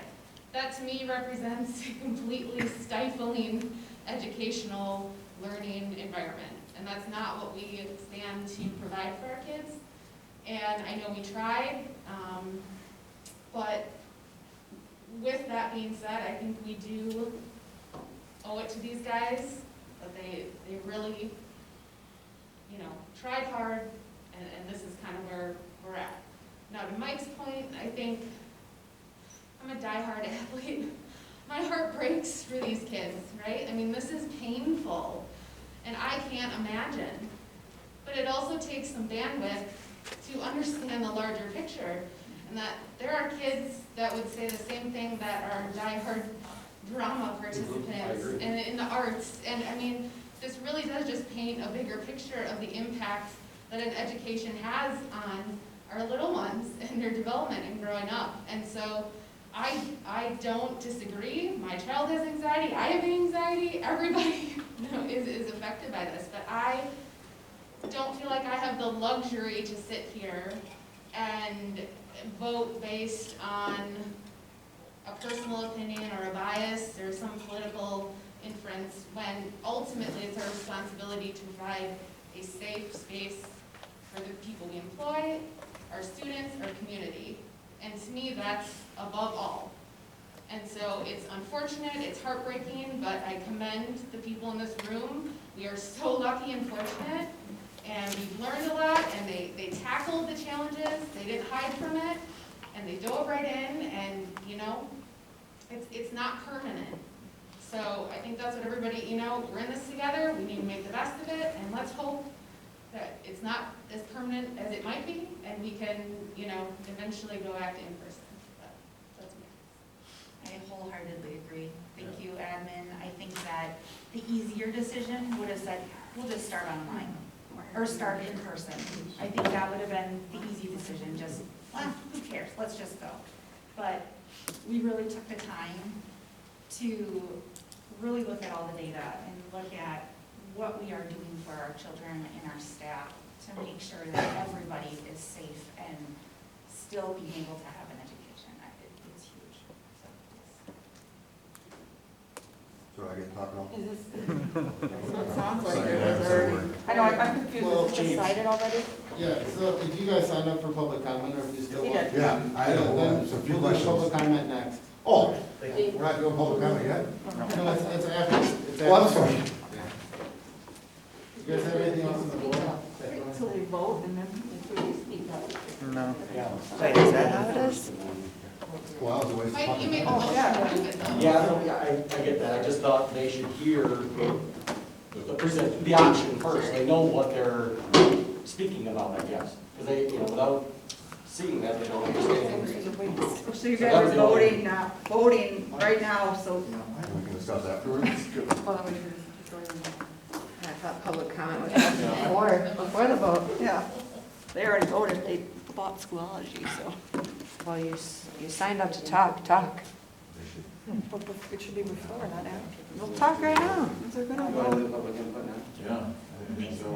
So like my daughter has an IEP that goes through till this November. She wasn't contacted once through the spring. So is she still gonna have an IEP? Yeah, the IEPs, they're annual IEPs, but Exactly, so why wasn't she contacted or worked with Miss Green during the off-season when we were COVID? and that's like you said, there's a lot of things that we need to improve on. yeah. Well, she will be so, it's all right, I should have enrolled tomorrow. Well, then what's the purpose of the public Yeah, comment what's then? the- There's no purpose of the public I mean, comment. Based on what happened to the agenda, I mean. That was my fault, I should Not have, a but I was trying to give you guys the rubber- opportunity to see before you would try and answer questions. Oh, I that thought we have were come. here to like, at least voice people's feelings. Can you read motion? Okay. So you guys don't have confidence in your safety measures for us to start school? I do. And we're gonna not start school because of something that could Yeah, happen. We don't have any of this in this area. We're gonna have to vote. We voted to move the public comment after this vote, and so based on that fact, that's what we have to go with. That I go by with what the board presented to me and with what we voted on. We voted to move public comment after our vote, so that's what we're gonna have to go with. But he can rescind it, I mean, the whole thing, you can change it. And you get the results to We've got a motion. the and we parent second. surveys. So, let's go ahead, and unless board members have any other comments. This is a bad decision.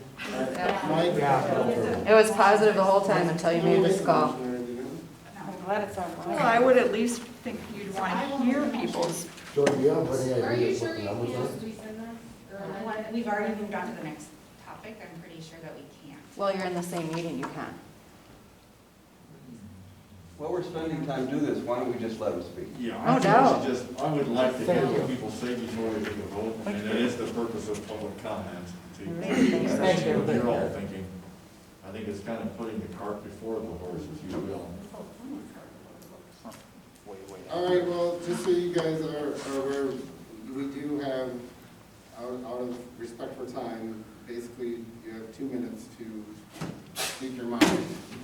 And there's no other queue. So the first person that's on here is Ryan Van Rykford. Few things then. Jordan, do you have the numbers for the survey public, so we can, how many were there, what was said, what wasn't said? Can that be Yeah, accessed somewhere? the numbers, I can tell you, it was about 70% said that if they felt safe with the safety precautions, that they would be okay with an in-person environment, and it was about 30% that were opposed. Okay. That speaks volumes in itself. Well, that was conducted from June 1st to June 8th, and I mean, I guess I can't help but say that, to go back to what I shared before, I mean, But we're, the again, game changer Park was, Forest, we're not in that. So, but all over the world, there's But we're Dane studies County, so that that's. show But we're a that different they're gonna send kids back to school, social distancing and masks, which we are required in Dane County. And numbers are changing. Numbers are actually in good shape in a lot of the places. Kids aren't contacting. It's all over the place, it says this. That's just part of it. Another part of it is, what do you do with all these staff and stuff that don't have a lot to do? You can only have so many janitors sweep the same floor so many times, it's not dirty. What do you do with that? For little people, I don't do that. I don't know. Things are popping in my head when we're talking. It's hard when districts close to us are having hybrids. Mount Horeb just went hybrid today. Sox, it's just really hard to explain it to our kids too, that you're gonna start seeing kids get in major trouble. If they don't have school, I mean, I have two opposite kids, one that strives on socialism. One that honestly, he's the last person that's gonna get COVID because he doesn't want to leave his room right now. And that's him. And yeah, he needed a ton of help this spring. I was, thank God, working at home. I'm back at the office, so he's not gonna get the help, because he's not gonna raise his hand. And it's, like, I'm so excited for tech ed for him. Tech ed, my husband should just teach him tech ed then, because he's not gonna learn it watching the screen. And I mean, even if it was part-time, it's frustrating for this. I mean, if I ask him right now, he doesn't care. He's not gonna excel at online though. And that's just him. I mean, there's many others, but the social interaction, at least somewhat, it's hard to explain to them why their friends in Mount Horeb or Sauk or River Valley can all do this, but I know in Mount Horeb, in Dane County also, it's just frustrating. Okay, we got Rob Oakenfoot next. Okay, so Jordan, you started off by saying kids may be the first one to get sick, but what about the kid that, they're gonna be feeling bad or whatever, being sick? What about the kid that's gonna fail because they're not learning everything fully and now they're getting held back? I actually have a coworker that his kid is being held back from going into freshman year to 8th grade because he failed. He did not meet the minimum requirements. And then when you're saying about the credit recovery, yeah, kids are really doing it right now, when their parents are pushing them right now enough to, they have to do it or they don't go on. So if all of a sudden, the parents aren't there, which now, let's face it, parents are going back to work. My wife is immune suppressed, and she still has to go to work every single day. So there's no choice that we have to go. I can only work home very seldom of the time. They can go to my parents' farm, they can go to my mother-in-law's, no Wi-Fi at either place. So how do, with these kids, how are they gonna be able to keep going and learning enough? Not only that, but then you also have, last year, I know was new, it was rough for everybody, don't get me wrong. But, I mean, my oldest was in sixth grade, was doing 7.5 to 8.5 hours of work a day. I emailed the principal and the teachers, I only heard back from 2 or 3 teachers out of the whole thing. It was ridiculous amount. We're not tech savvy, my wife still has a flip phone. My kids are not gonna have cell phones, and they struggle. I was over at the tech person in Maysville the first week, 3 to 4 days, trying to get the Chromebooks working. They were not going, it was a nightmare. You can't just put, get things uploaded super easy on the Chromebooks. With the Schoology, what Waukesha is doing, one of the schools over my coworkers going, they are doing all virtual, but they're doing no specials. You're doing your 5 core classes for middle school, that's it. They're doing it from Zoom from 8 a.m. They'll have a little bit of a break, 10, 15 minutes, lunch, half hour, and then they'll go back to Zoom, and they Zoom all the rest of the afternoon then. So they're online, 5 core credits, an hour and 20 minutes, hour and 15, that is their day. So instead of just going back and forth and you have these assignments and you go all around, it's a lot easier if they're having contact with the Zoom, just like they are at class, the teacher's teaching right up front. And then they're watching. If they have a question, you have the teacher's assistant or aide, then get the questions, ask that. Or if you have in person, have a special be the teacher. You could have a class in here, you could separate the gyms, then have the specials be the teachers. And it's no different than if myself or my wife have to do the teaching. It's no different. We gotta learn everything, and we gotta come home from work now to try and get those kids caught up, because without having the structure, my kids are not paying attention. They're not gonna get it done, they're not gonna care. I have a coworker with kids in the district that did not do anything. They didn't even log on hardly at all. They're in grade school. We move on to Tasha. Okay, I'm not here to judge, to yell, obviously everyone has their own opinions. Mr. Green was great last year in the grade school for Sonia. I have a business of 195 employees.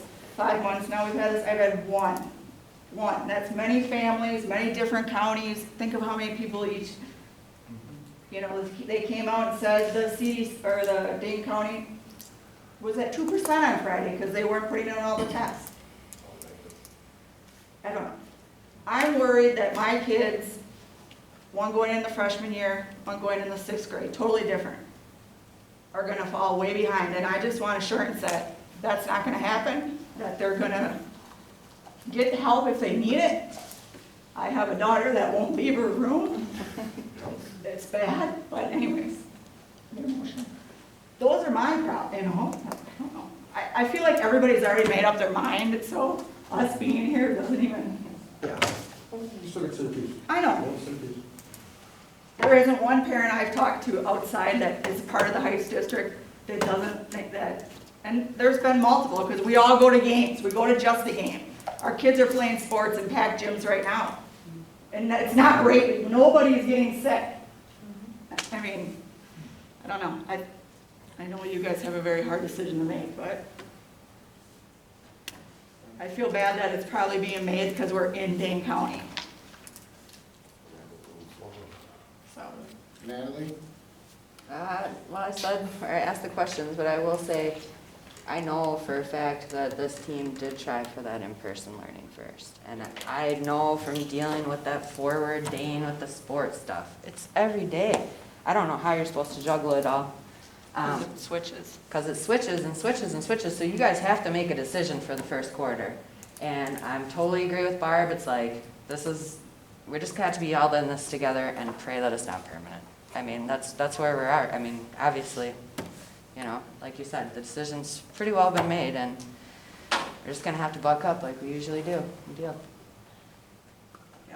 that educational gap is It's gonna be. But it sounds like the teachers will be more accountable, and it sounds like structure in high school. Like, if you have to be on there, and you have your set schedule for the day, and they're My taking Australian attendance. student was failing math. Or what, they gotta be someone She else can't that do can it. be on But it there. sounds like then they could offer her an in-person instruction if you like it. I mean, I want- it sounds very amicable that if there are these students having troubles, they just told you. They'll help them. They'll help them, they'll get them what they need to do, you know? Angela? Okay, so back to this, if you're struggling and you're offering this to students, what if more than 50% of the students need this help? And then your schools have it packed anyway. And why are we putting the cart before the horse and closing down before any of this reaches us? And why don't we give the kids the best start, get them in front of their teachers, get them back with their peers? I don't think that just because Dane County is doing something, we are totally different. We're a than small most of the community. schools. We have tiny classes, tiny class sizes.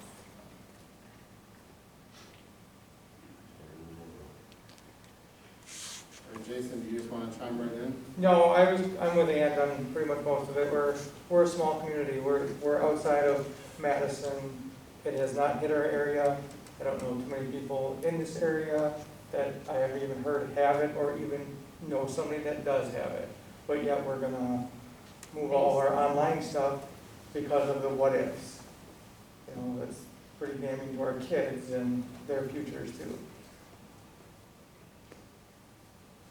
All right, well, Jason was the last one for our public input. Does the board have any other questions or anything?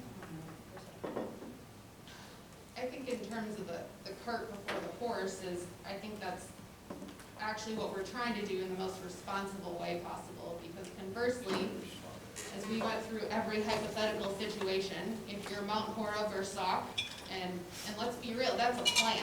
They're planning to go in person, but we still have a month left. And so I think the responsible thing that the admin put together is, let's try and take some of that burden away and at least have a plan in place. And if by all means, some of these schools succeed the first 4 weeks and numbers are better, then right, this is not a permanent situation. But conversely, the logistics of, let's try it.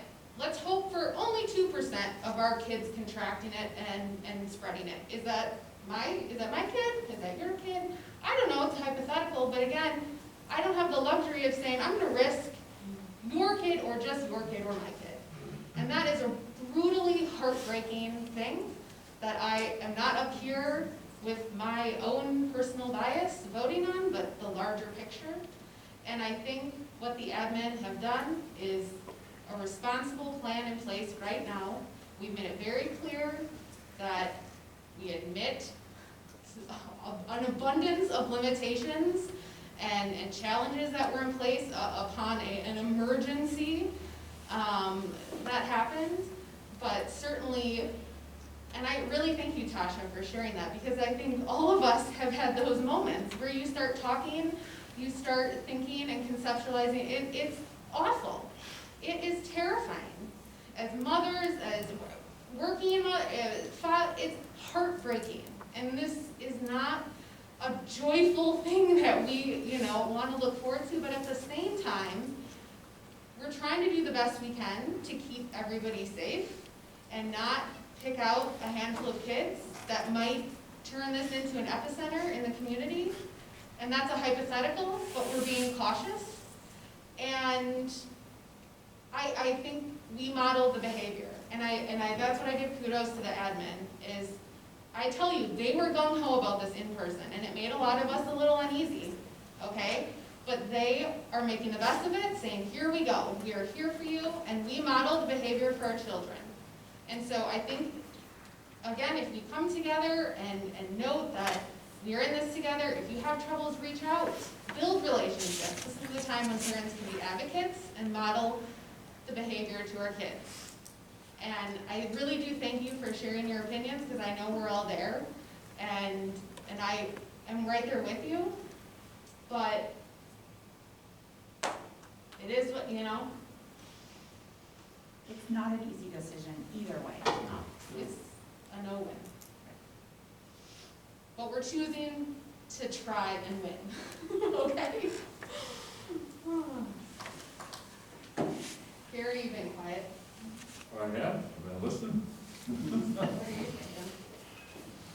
I think we need to call the vote. I think we're to that point now. I think we've talked about- I mean, we've been at this for 2 months now, at least 3 months, discussing, dialoguing, looking at, you know, the pluses and minuses of being in person, of being virtual, and I think you said it well. I think we're just really concerned. Yes, there've been not as many as at least I'm aware of around here having COVID, but, you know, just listening and reading over the last week or 10 days, Wisconsin is one of 3 states who are in a spike condition right now.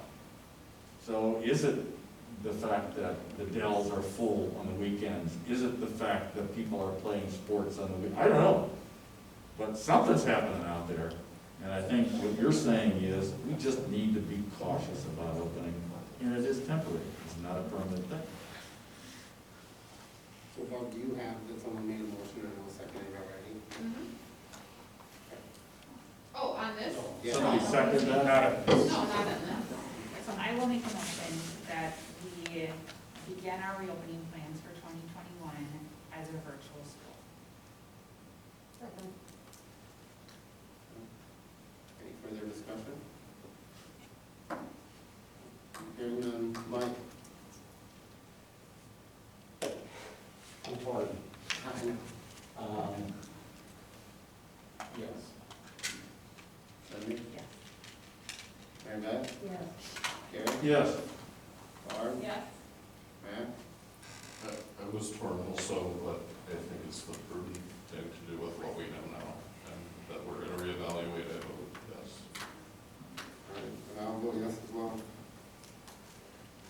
All right, so we're on to agenda item number 5, which is facilities planning. 5.1 is action on the 2020-2021 long-range facility plan. Yep, so this is coming back from last meeting when it was at the committee level. Basically is the same as what we had at the last meeting, so I don't know if there's any feedback from board members or any questions on it. If not, if we could get the plan approved, because this is a part of the Fund 46 regulations, is that if you make updates to the plan, you need to approve it. So if someone wants to make that motion, I'll make a motion. I'll second that. Okay, any further discussion? Hearing none. Mike? Yes. Cindy? Yes. Mary Beth? Yeah. Gary? Yes. Barb? Yes. Matt? Yes. I'll vote yes as well. Okay, we're on to 5.2, which is discussion on draft of referendum resolution. So we had asked Quarles and Brady to provide draft language based on feedback that we had previously and conversations that the board had. Those items were attached for your review. I think really where we're at right now is if people have feedback right now, you can certainly offer that. If not, we would encourage you to share that feedback with me or James for the August 10th board meeting, because then at the discussion-focused August 10th board meeting, we would bring those back again to discuss those in further detail and obviously do that in the committee structure rather than in kind of our action item structure. So I don't know if board members have direct feedback right now or questions. If not, I kind of outlined what the lay of the land is for the next 2 weeks. I have a question because I don't know the answer. Okay. So they That's seem- usually why you ask. That's very true. That's why we're in school. Talking out loud. They seem really wordy. Yeah, I'm like, you get to the meat at the do bottom. we need all of those words? Do we need to say for the reasoning of? Yes. And list everything? That's what I was afraid of. That's the legalese. Okay. And that is, so when I talked to Allison from Quarles and Brady, I mean, the questions were, is this gonna be, would this potentially be at the same site? Yes. Would the building physically be attached to that building? Yes. Like, that's the level of detail that they need to write the resolution, so that if it goes to vote and it's approved, well then legally, you are doing exactly what it is you say you were doing in that resolution. So I agree, Cindy, it is wordy, but that is the legal process, and when attorneys get involved and advise you to cover your bases, that is what it looks like. Too bad you can't like highlight the meaty part of it. I know, it's so confusing. So, I mean, that piece would obviously would be the communication, so Yeah. depending Yeah. what decision the board makes to pursue this, well, then that's the communication that happens from the end of August until November, so people understand it in the average person's terms, not the lawyer's terms. Mhm.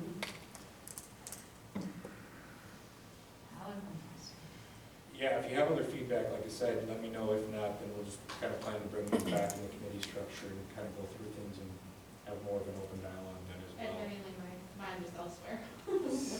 Yeah. I took a look and I was like, okay, I can't wordsmith and have my mind go in that direction. That was, I think that's appropriate for all of us at this Yeah. point. There was other fish to fry. yeah. All right, well, we'll bring it back then. Let's move on to 6.1, which is action to approve the resignation of Ron Atkins as custodian at Blackbird Elementary effective July 14th of 2020. So moved. All right, any discussion? Hearing none. Mike? Yes. Cindy? Yes. Mary Beth? Yes. Gary? Yes. Barb? Yes. Matt? Yes. I'll vote yes as well. Okay, we are on to 7.1, which is action on the 2020-2021 lunch and breakfast prices. So moved. Second. All right, is there any questions? We talked about this last time. Okay, hearing none, we will go to a vote. Mike? Yes. Cindy? Yes. Mary Beth? Yes. Gary? Yes. Barb? Yes. Matt? Yes. I'll vote yes as well. We're on to 7.2, action on the 2020-2021 school fees. So moved.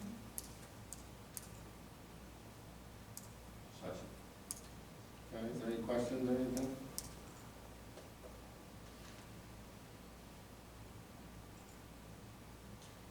I guess with that, how does the food service thing work with virtual?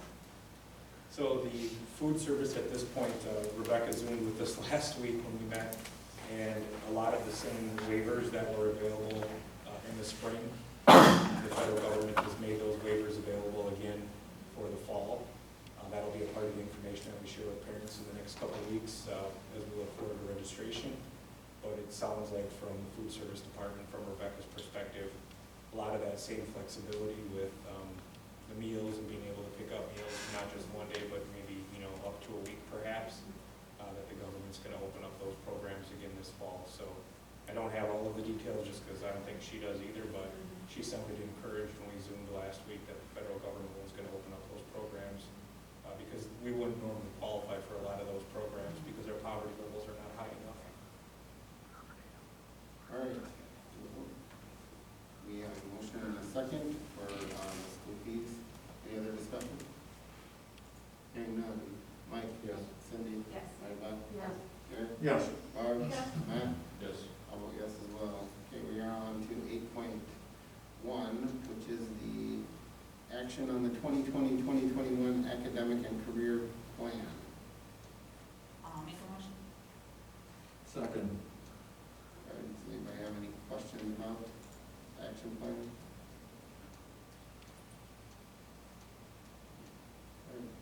Hearing none. Mike? Yes. Cindy? Yes. Mary Beth? Yes. Gary? Yes. Barb? Yes. Matt? Yes. I'll vote yes as well. Let's just go ahead and combine 8.1 and 8.3 since they're related. Two and three. I said 8.1? Yes. Oh, I'm sorry, 8.2 and 8.3. I'll make a motion. Second. Is there any discussion on them? I have a question. Is there, I believe there's a deadline for open enrollment and in and out, correct? Well, yes, but no.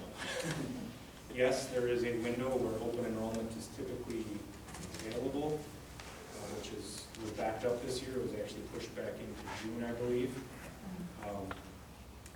However, a couple of years ago, the state approved what's called an alternative open enrollment window, which is basically now open 12 months out of the year. Within that open enrollment window, you'll have to indicate there's a number of potential reasons why you could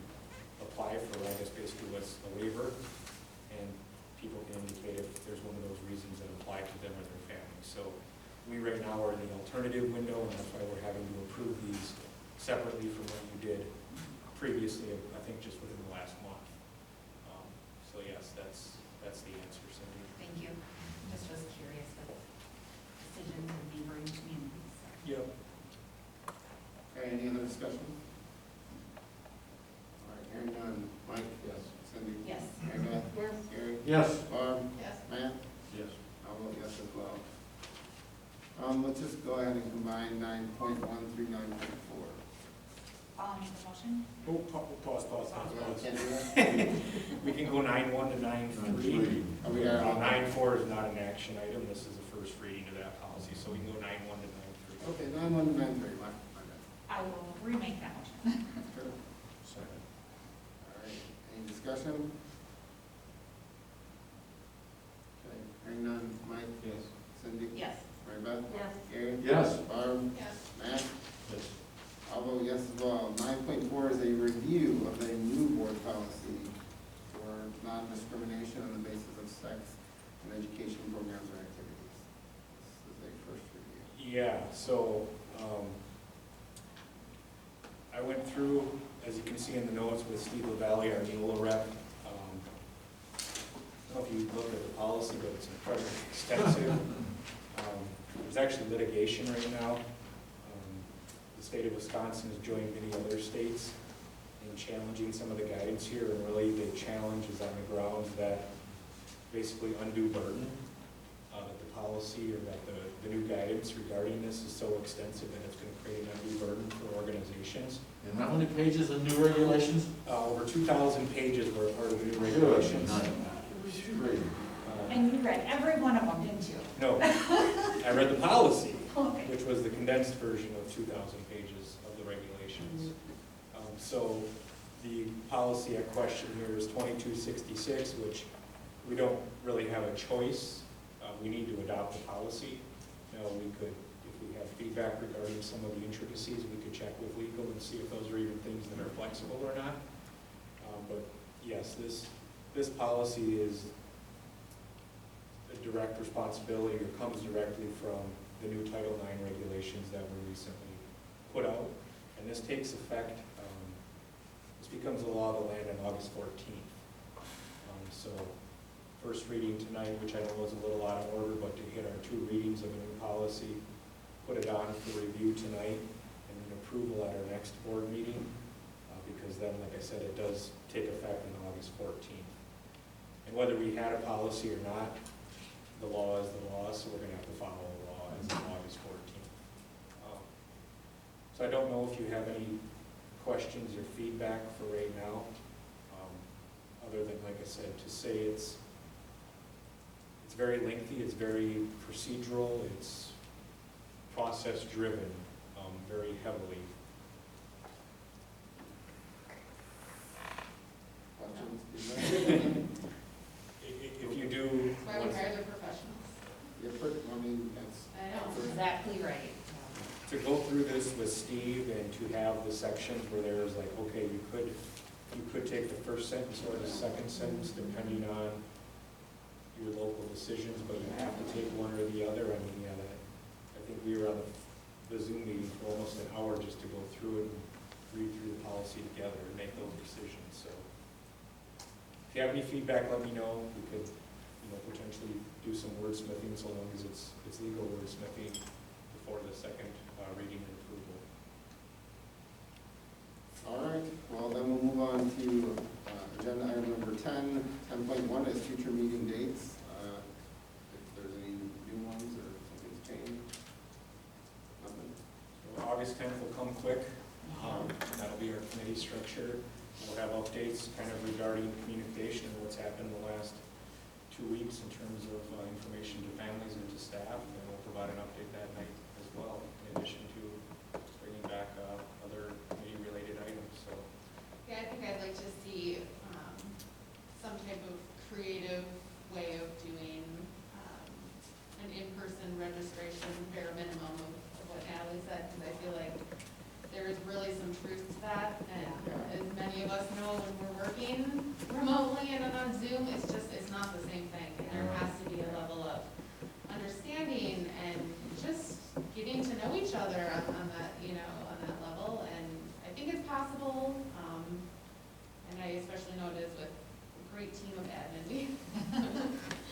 That was I'd kind of like why to I see was that come out. questioning the August 12th, which I knew, I remember last year the lines of people, but, you know, I was wondering if there was some way, schedule-wise, we could say, okay, you go see your classroom now, then you report here, and then report here, and like be very structured in our reporting. Yeah, I think I wrote it down. I'll do it tomorrow. But yeah, someone brought up the notion of kind of reimagining open house. I guess to me, that seems like the most realistic option, because like I said, I mean, registration day, if we just take a step back and think about what that day typically looks like, that would contradict everything that we've been told to do for 3 months. So that seems like that's gonna look very different, and it's gonna be pretty much online as well. But in terms of open house and reimagining how we could creatively schedule, using the outdoors is helpful because there's just a lot less risk when you're outdoors. Maybe there are creative things that can be explored.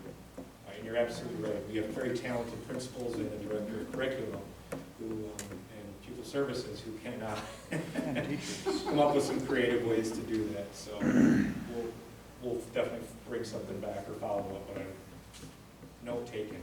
Each of the teachers has a little spot around the track field, and then you just walk along. Walk it every One way. And they can count that as their interest. Right. We'll let the teachers figure it out. Oh, sure. All right, so that pretty much sums it all up. We are on to the last agenda item. I'll make a motion to adjourn. Ooh. Oh, I got a lot of them. Mary Beth? I don't care. Very good. Okay. All right, Mike? Yes. Cindy? Yes. Mary Beth? Yes. Gary? Yes. Barb? Yes. Matt? Yes. I'll vote yes as well. Thank you guys all for coming from the public. Yes, thank you. Hey Natalie, good job. That's what makes spring work. It really made it work, I think. From a The teacher spring. of 3-year-olds, that's what works. And I can use you as an example, like, if she not know me, that wouldn't have worked. Right. That would have never worked. I mean, understand why that would have worked. You want to hear my setup? I'm the spouse of the teacher. We have 3 children. The oldest is 6. The oldest has an IEP for autism. The middle child has an IEP for speech